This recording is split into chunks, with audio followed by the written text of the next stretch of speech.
गणित का तृतीय पाठ जिसका नाम है सुक्ति सुधा। इस पाठ के मैं हिंदी ट्रांसलेशन करूंगा, तो बेसिकली इसमें सारे श्लोक हैं, सो कॉन्सेंट्रेट करके सारे पूरा वीडियो जरूर देखें एंड तक। काफी इंपॉर्टेंट चैप्टर है ये। सो पहले ट्रांसलेशन करने से पहले एक बार देख लेते हैं इस पाठ के बारे में, यानी कि इस पाठ की समरी, यानी कि किस ग्रंथ से लिया गया है या फिर किससे रिलेटेड है ये पाठ। प्रस्तुत पाठ चाणक्य द्वारा रचित चाणक्य नीति तथा नारायण पंडित प्रणीत हितोपदेश से संकलित किया गया है। महर्षि चाणक्य द्वारा कहे गए मुक्तक पद्य जीवन को मूल्यवान बनाने के लिए परम उपयोगी है।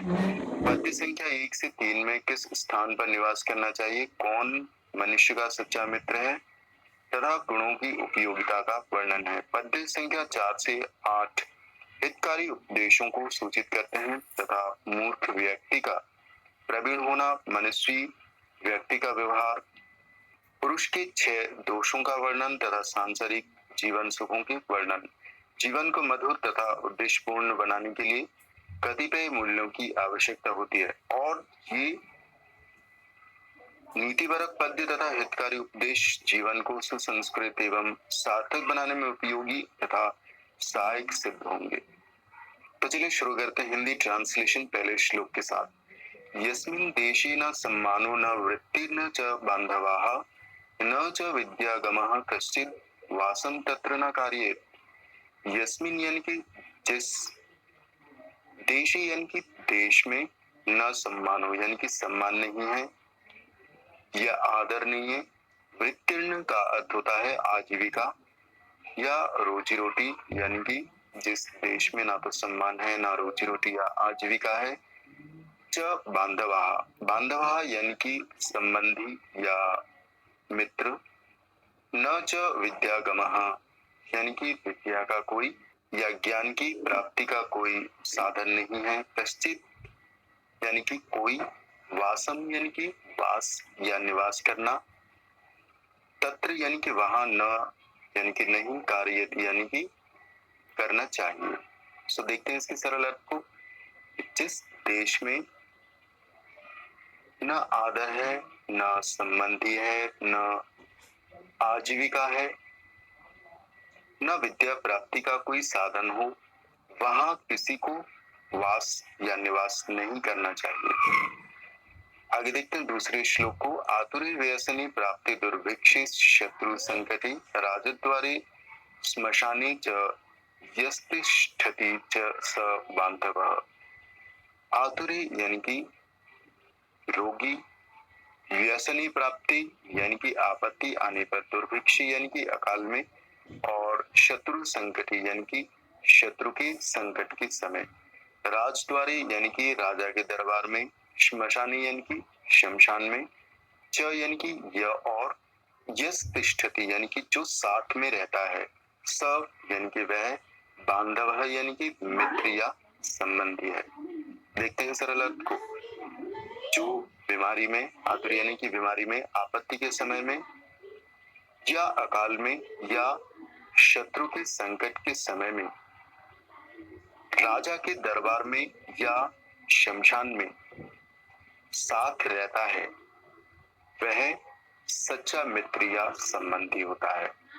सो ये बात बिल्कुल सही है कि जो भी आपका मित्र हो, वो मित्र तभी सच्चा मित्र उसे मान सकते हैं जो आपके सुख दुख में, आपकी बीमारी में या आपके संकट के समय में, अकाल में, राजद्वार में यानी कि किसी अच्छे स्थान पर या फिर शमशान में हो, जो भी आपके साथ रहता है वो एक सच्चा मित्र कहने लायक होता है।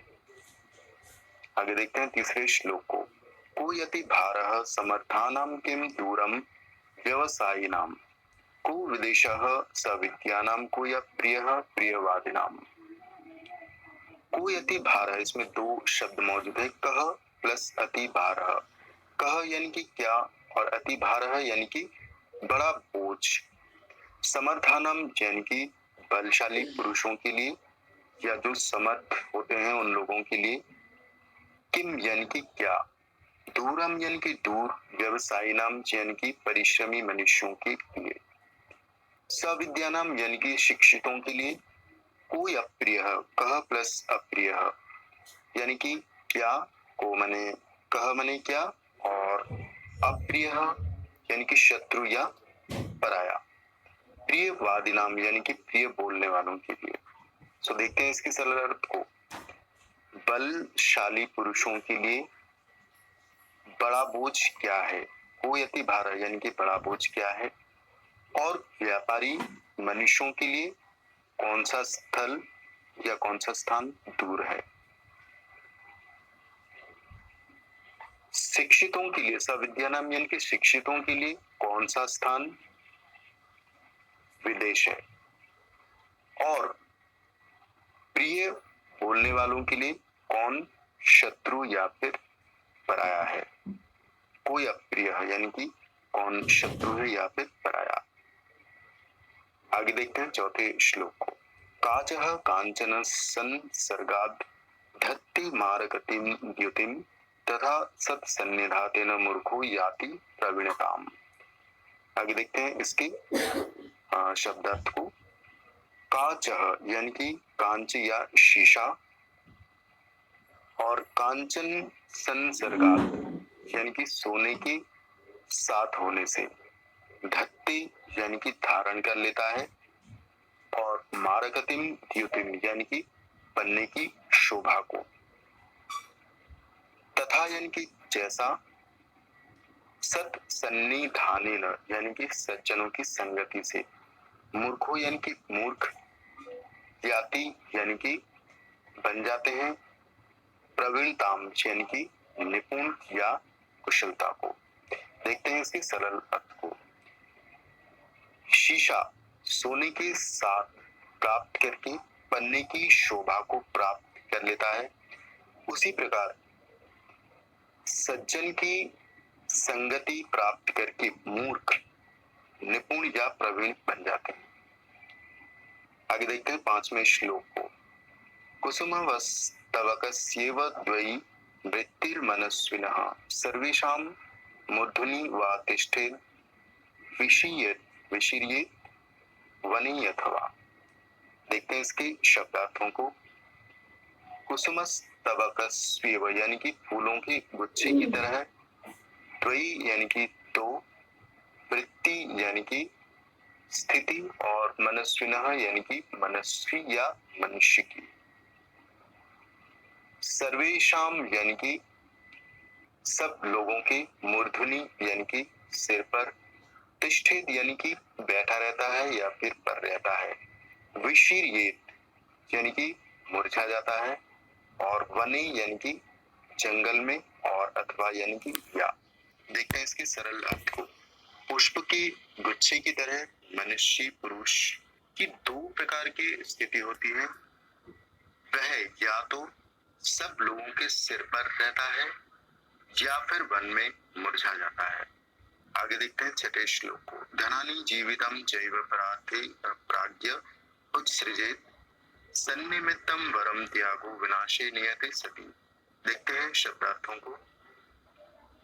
धनानि यानी कि धन संपत्ति, जीवितम यानी कि जीवन, चैव यानी कि च प्लस एव यानी कि और ही, परार्थे यानी कि दूसरों की भलाई के लिए, प्राज्ञ यानी कि बुद्धिमान मनुष्य, और उत्सृजित यानी कि त्याग देना चाहिए या उत्सर्जन कर देना चाहिए। सन्निमित्तम यानी कि अच्छे कारण के लिए, वरम यानी कि अच्छा है, त्याग यानी कि छोड़ना, विनाशे यानी कि विनाश के, और नियते सति यानी कि निश्चित होने पर। देखते हैं सरल अर्थ को। बुद्धिमान मनुष्यों को दूसरों की भलाई के लिए धन एवं जीवन त्याग देना चाहिए, क्योंकि विनाश के निश्चित होने पर अच्छे कारण के लिए त्याग करना श्रेयस्कर है। वरम यानी कि अच्छा है या श्रेयस्कर है, यानी कि बुद्धिमान लोगों को मनुष्यों की भलाई के लिए धन और जीवन का त्याग देना चाहिए, क्योंकि विनाश निश्चित होने पर अच्छे कारण के लिए त्याग करना श्रेयस्कर है यानी कि अच्छा है। देखते हैं सातवें श्लोक को। षड दोषाः पुरुषेण हातव्या भूतिमिच्छता निद्रा तंद्रा भयम क्रोध आलस्यम दीर्घसूत्रता। षड दोषाः यानी कि छह दोष पुरुषेण, हाँ इसमें दो शब्द मौजूद हैं, पुरुषेण प्लस यह, यानी कि यह माने इस संसार में, और पुरुषेण यानी कि मनुष्यों के द्वारा। हातव्य यानी कि छोड़ दिए जाने चाहिए। भूतिम इच्छता, इसमें दो शब्द मौजूद है, भूतिम प्लस इच्छता, यानी कि भूतिम यानी कि कल्याण और इच्छता यानी कि चाहने वालों के द्वारा।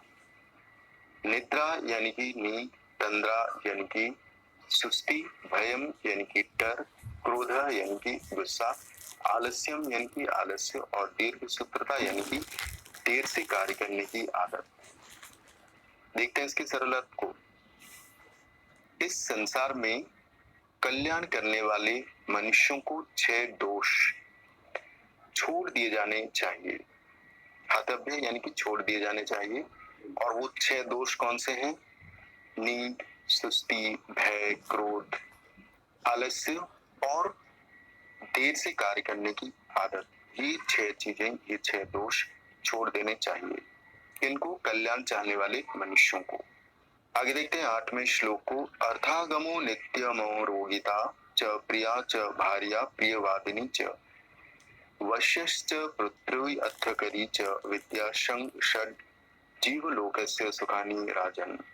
देखते हैं इसकी कठिन शब्दों के अर्थ को। अर्थागमो यानी कि धन की प्राप्ति, नित्यम रोगिता, इसमें दो शब्द मौजूद हैं, इसमें नित्यम प्लस अरोगिता। नित्यम यानी कि हमेशा,